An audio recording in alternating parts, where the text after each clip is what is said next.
Good afternoon, everyone.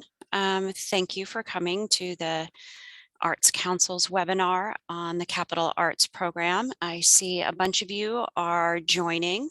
We're going to let about 30 seconds go by so that everyone gets in and has something good to drink, a comfy chair, and we'll get going in just a few moments. I see still some more people are coming in. And we'll give it another 10 seconds or so, and then we'll start.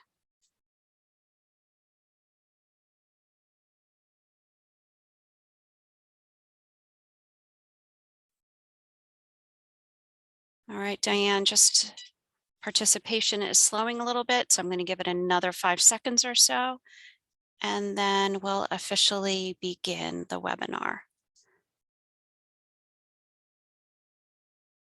All right, let's get going. Good afternoon, everyone. I'm pleased you chose to be with us today to learn more about the Arts Council's Capital Art Program.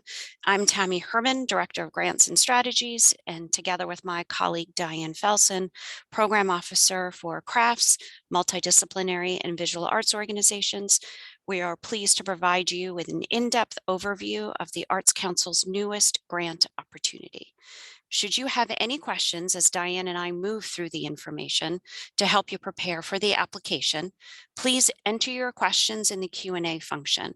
I'll be monitoring that feed and will share them out loud at the end of the presentation. So please remember to enter your questions in the Q&A function, not the chat. I'd also like to remind you to post your name, your organization, and county where your organization is located, and whether you receive funding from the Arts Council through the LAP program or directly from us in the chat feature. I want to remind you that as you move through the application, program officers in each discipline are reachable by telephone and email, or you may schedule an appointment for in-depth application form assistance. Contact information for staff will be available at the conclusion of the webinar. As a reminder, our first webinar, we provided you with information necessary to help you prepare for the release of the application in January. We discussed the guidelines' most salient points to help you determine if the grant program is appropriate for your organization based on our eligibility requirements and priorities. Today's webinar is different. Today, Diane and I will thoroughly go through the application in Sage, form by form, so you can successfully navigate both the Sage system and the application itself.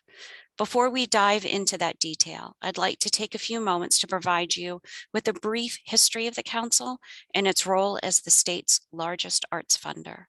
For over 50 years, the Council has keenly understood the value of arts, creativity, and innovation in New Jersey. It's the passionate work of the Council to help maintain New Jersey's unique identity by investing in the organizations and artists that keep our diverse state thriving. We achieve this mission through a wide array of programs and services. Please visit our website often and subscribe to our monthly newsletter Opportunity for the Field to keep you well informed of those opportunities. As you know, for the past 18 months or so, the Council has been working tirelessly to ensure that recovery dollars go out the door as quickly and as accurately as possible to all the nonprofit arts organizations in needs. And during that process, we learned a lot about what the sector's needs were, how recovery dollars were helping, what other needs were rising to the top, and what other possible resources were available to help with those needs. We listened and asked questions, and the message was clear. Nonprofits need help not only keeping the lights on, but keeping their buildings up to date and safe for audiences. Next slide, please, Diane. And we are thrilled that the Council dedicated approximately $4 million to help fill those needs for New Jersey's arts missioned organizations. Funding for the Capital Arts Program comes at a crucial time for our sector as organizations continue to face disruption and loss due to COVID-19 or other events with broad industry impact. The Capital Arts Program will support stability and resiliency through one of 3 eligible project categories: construction, repair or expansion of existing facilities, and the acquisition and/or installation of building service equipment. Next slide, please. As you know, the application is now available in Sage. In addition to this webinar, we will be hosting a series of technical assistance open hours through the next several weeks. These office hours are opportunities for you to ask questions about the application to program officers. Please visit the Arts Council's website for a complete list of dates and links to register. But before we move to those applications, I want to emphasize that the due date is February 17th at 4 p.m. Please do not wait until the last day or last hour to submit your application. Sage can slow down when a large number of users are in the system. We will not be allowing any extensions for application submission, whether it's a Sage error or human error. Next slide, please. As a brief reminder, in order to access the application, your organization must already be registered in Sage. The link to access Sage is located in the guidelines on page 4 under the How to Apply section. Please refer to that guidance if you haven't already taken the necessary steps to register. Next slide. If you need more help registering in Sage, please visit the tutorial found on the Grant Opportunities tab on the Council's website. And if you have questions about your organization's specific capital needs, please view the recorded webinar from December 6th in that section. Next slide, please. Please thoroughly read the application in order to help you compose your application accurately. Please pay attention to the guidance given in the guidelines regarding the narrative and charts. The application component section is found on pages 6 through 8. The grant guidelines and other related program materials, like the tutorials and webinars that I mentioned earlier, are found in the Grant Opportunities section of the Arts Council's website. And now, without further ado, Diane will guide you through each form of the application to ensure you submit a complete and thorough application. Diane, take it away. Thank you, Tammy. So as you see, after you log into Sage with your account information, you will need to first find the application in order to apply. The first thing you do is click on View Available Opportunities, and then you will find numerous opportunities available from various agencies within the Department of State. You will need to scroll through those in order to find the Capital Arts application. You may see the initials CAP, Capital Arts CAP. When you locate it, be sure to click on Apply Now.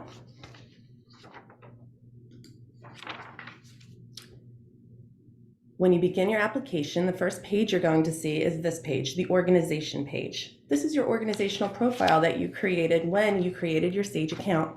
It's very important that you thoroughly review all the information on this page and ensure that it's correct, accurate, and up to date. At the very bottom of the page, you will see a checkbox, and you have to click it. When you click it, you are saying that everything here is still current, accurate, and true. If it's not, please edit your organizational profile before going any further in this application. The second page you'll be finding is Type of Support. This is the page you use to select the type of grant application, the type of grant that you're applying for.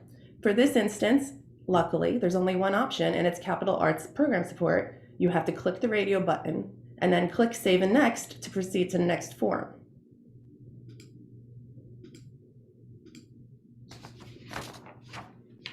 Then you'll be choosing the panel category. The panel category is associated with the artistic medium that your organization is most associated with. If you already receive grant funding support from the Arts Council, please select the category that is already connected to your organization. If you are a brand new grantee, select the category that's most appropriate to your primary focus. There is a drop-down box right next to the words panel category, and all of your options will appear before you. You just have to select one and then click Save and Next to move forward, to move on with your application. The next page you will see is the application detail summary. This is where you're telling the Arts Council more information about your application. You will find that there is a project funding statement here, which is available for 50 words to describe what your proposal is about. Please be sure to completely fill out this section, select the appropriate radio buttons, and then please write that statement before you move any further. I'm going to go show you the other half of that page, and you're going to find that there is a bunch of keys underneath a bunch of drop-down options. These keys tell you exactly how to complete the box. Thoroughly read the key and choose the code that's most appropriate for describing your organization. The arts education section is the same exact thing. Read the keys and then insert the code that's most appropriate for you. Finally, at the end of this form, you'll find some check boxes. If your organization is 50% or more focusing on any of the needs here, select the checkbox. And then finally, make sure that you certify that everything on this form is accurate and true by clicking the checkbox at the very bottom of the form. Then click Save and Next to continue with your application. This page is the grant narrative section. What you will see here are two text boxes.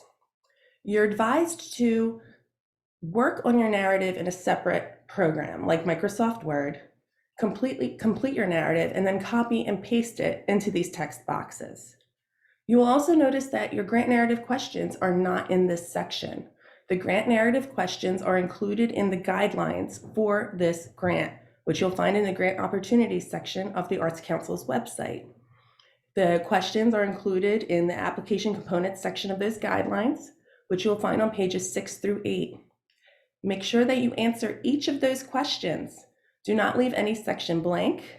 Do not skip any of the questions. If anything is not answered, your application will be considered incomplete. Below this large text box will be a second text box where you will be answering a question about your lease. If your organization does hold a lease, you will have to answer information about your lease, about whether your lease allows you to make capital improvements, and on what page of your lease we can find that information. If you own your building and you do not hold a lease, do not leave that blank. Just write in that text box that you do not lease your building. Again, it's very important not to leave anything blank. Write a statement in each section. And then always remember, click Save and Next to move on to the next form. This is the board chart. Once again, it'll be up to you to make sure that the information on this chart is accurate and true. If it is not, please update it with the current information for your organization. Your staff chart is the same. If you've already uploaded this information, it should appear. If you haven't, you will need to complete these sections. You'll see that the staff is broken up into different categories: artistic, technical, administrative, etc. You fill out the information and then the total wages for each of these categories. And then once you complete all of that, you click Save and Next and you move on to the next form. This page is your finance chart, the expenses.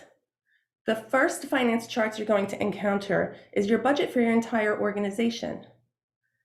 Please complete all the columns and all the rows, unless they really don't apply to your organizational budget. And then, as always, remember, the budget notes really do help explain your figures. Use the budget notes to explain your numbers. Help us know the full picture of your organizational story. This page is for the income for your entire organization. Again, all the columns and rows should be completed. And again, please use your budget notes to tell us more. If you receive any additional federal, state, or county funding, it is good to explain the details of those awards within the budget notes section as well. And as always, remember, click Save and Next to move on to the next form. The final budget chart that you'll encounter is the one specific to your project. Again, you're telling us the whole story of your project here. Remember, if you are asking for $100,000 or more, there is a 50% cash match that's expected, and you need to demonstrate how you are going to accomplish that cash match within this budget form. Also remember, if the project cost exceeds the grant amount requested, this chart and your proposal needs to clearly demonstrate your ability to procure the remaining necessary funds in your project budget. And once again, please use the budget notes to fully share your story and your plan for how you plan to fund the project that you're applying for. The next page is the area where you will be uploading all of the support materials that are explained in the guidelines. Each box has a link where you can directly upload the appropriate file. Please remember to use PDF file formats for all your uploads. The only place where we would like to see a JPEG file or a PDF file would be where we're asking you for the photographs to demonstrate pictures of your organization or your plan, or the planning documents for any type of possible construction project. Again, you'll see all the different support material options.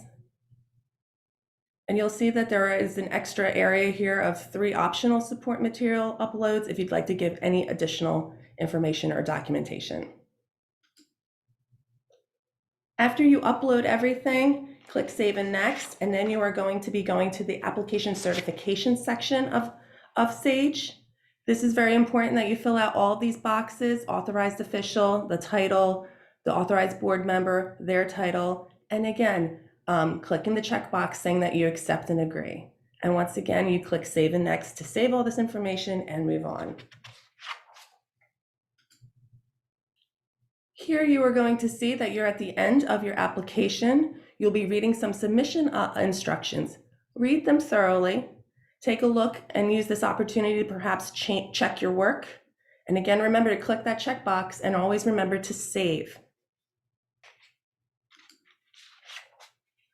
As you're checking your work, if you see an octagon with a hand on it, that means that Sage has identified an error. Sage may not identify all the errors, but Sage does do a great job doing a check of all the work to help you get through applying and hopefully avoiding as many errors as possible. If you see that symbol, you need to correct it, because Sage will not let you submit your application until all the errors are cleared. So if you see this symbol, go back, keep correcting your errors. Remember to click Save and Next. And then once all those errors are cleared, everything is good, you're comfortable with all the information, you'll be submitting your application. The way you submit your application is you hover over the words status change. You click that and you'll see 2 options: application submitted, application canceled. You have to click the box that says apply status in order to submit your application. If you don't click it, the application is not submitted. It is very important to remember to click this box. If you click this other box for application canceled, that will completely delete everything you've done, and you'd have to start completely over to reapply. So again, remember to submit your application. Just because you've uploaded everything doesn't mean the application has been submitted. You have to click this button. That's it for the formal part of the presentation about how to navigate Sage as you apply for this process. We're going to open things up for addressing any questions that have been submitted through the Q&A. And if you have any questions, now's your time to submit them through the Q&A. So I'm going to stop sharing my screen. Thanks, Diane. We already have a question that I think is relevant to more than just this organization. This attendee asks, our fiscal year 23 budgeting process will not be complete until late spring, early summer. What information should we enter for that period for fiscal year 23? Your best projected budget that you are planning to submit so far. When it's time, if you are fortunate enough to receive a contract and move forward, we'll be asking you for budget figures all over again, and that will be the time for you to update any types of figures that might be more official as you continue with your planning process. And I'd like to add, it will be important to put in the budget notes that the figures for your fiscal 23 organizational budget is not finalized by your board, and that should you be awarded a grant, you'll be able to provide updated information. That'll be very important for the program officers to know. All right, we have another question. On the organizational page, is the IRS letter determination also referred to as the ST5? No, your ST5 is a tax exempt form that you use to prove that you're exempt from taxes. But your IRS determination form is the letter that you receive from the IRS that says you are a 501c3. It might be buried in your organizational documents. It's something you may have received when you first became incorporated, but it is a different form. Your ST5 is separate from your 501c3 determination letter. Okay, here comes another question. Is a long-term lease, 75 years or more, still considered a lease, or is it tantamount to ownership? If it's a lease, it's a It's a lease. lease. Yes.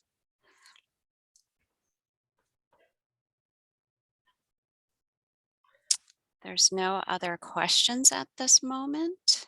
I think some were getting thrown into the chat. I'll just open it up really quick to see. Nope, they're the same Oh, they're questions the that are same. in the chat that are in the Q&A. Excellent. Oh, nope. Here's one in the chat. If the grant applicant leases a facility, is there specific language the Arts Council is looking for regarding the applicant making capital improvements? Is there a template of the grant agreement? Um, no, there's no template, but we are looking for your lease to say that you are responsible for any type of capital improvements within within the building that you're leasing. Because normally your landlord is responsible for such things. So in the unique circumstances like many nonprofit organizations are in, your lease would specifically state that you, the leaseholder, are responsible. So we need to see that language in your lease. Okay, here's another question. Will representatives be available to help us navigate codes in the application details? Program officers are, if this is the question I think you're asking, program officers are available to answer specific questions regarding your organization's unique situation.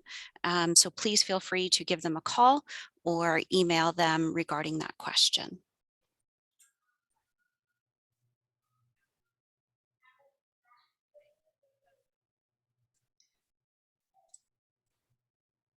Here we go.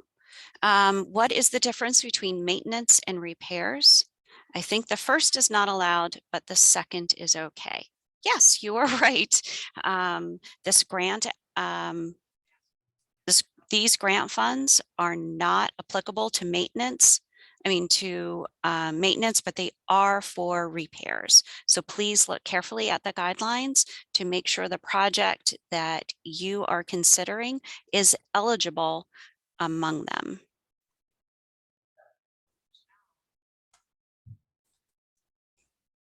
I see someone has populated the chat. Let me dash over there.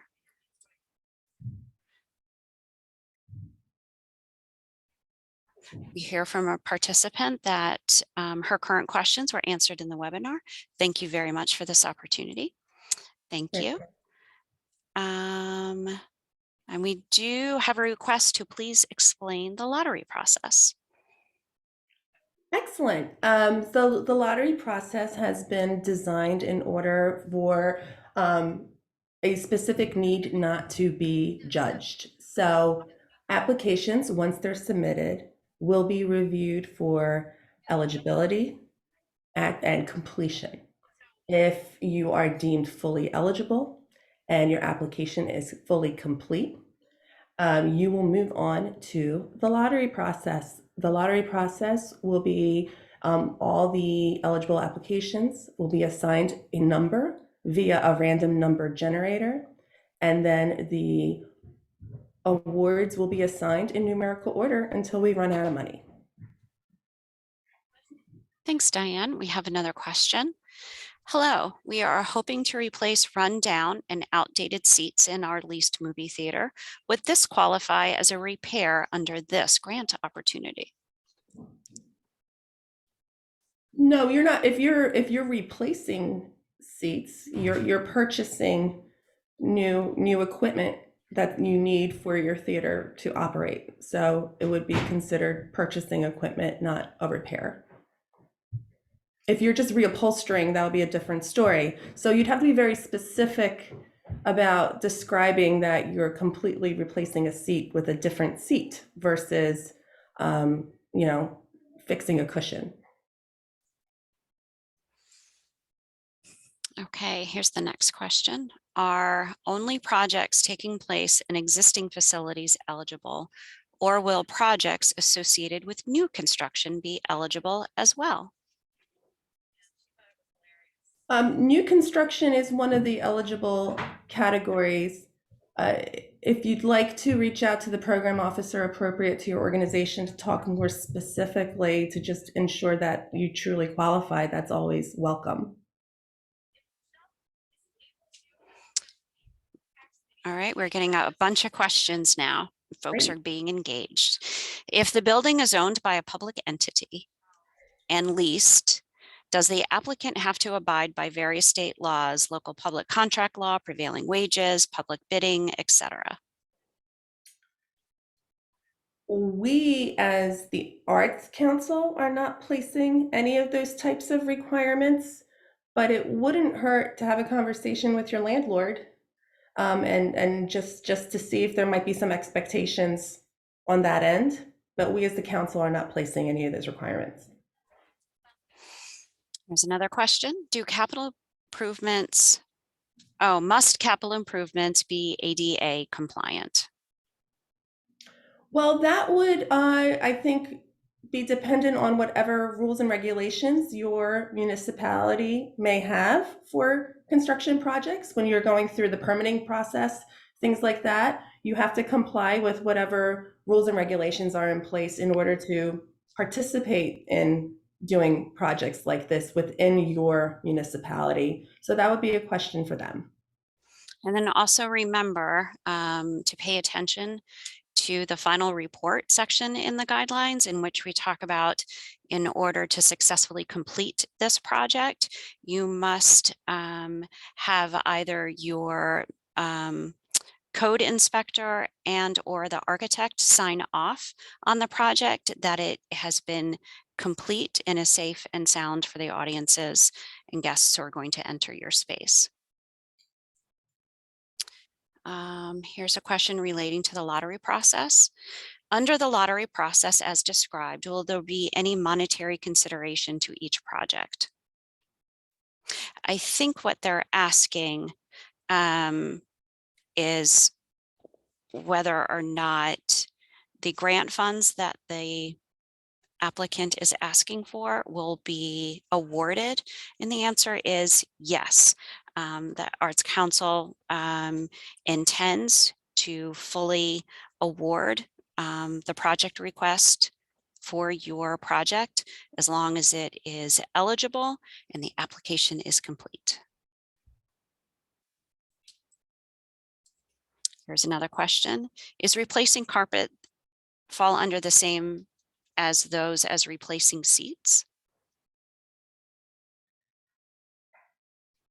I think it would depend on how the room that the carpet is being installed in. I think there might be some unique circumstances if you want to discuss your plan further, but typically something like a carpet, I don't believe would be eligible.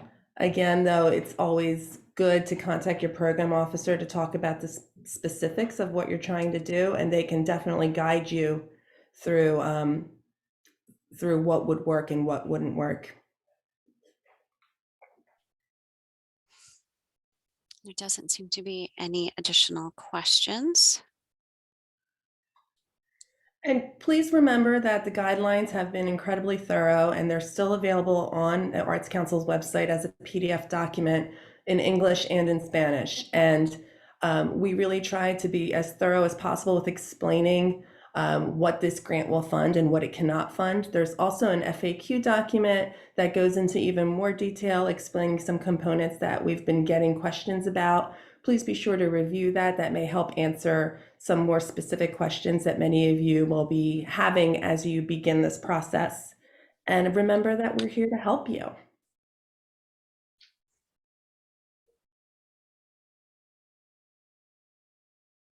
All right, we're getting notes of thanks and gratitude. It does not look like there's any additional questions.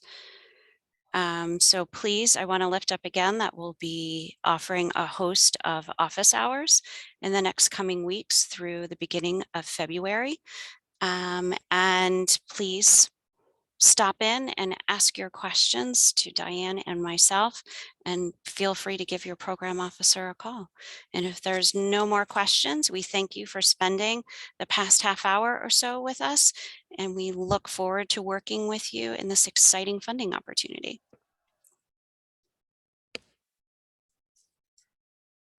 Thank you, Take care, everyone. everyone. Bye-bye.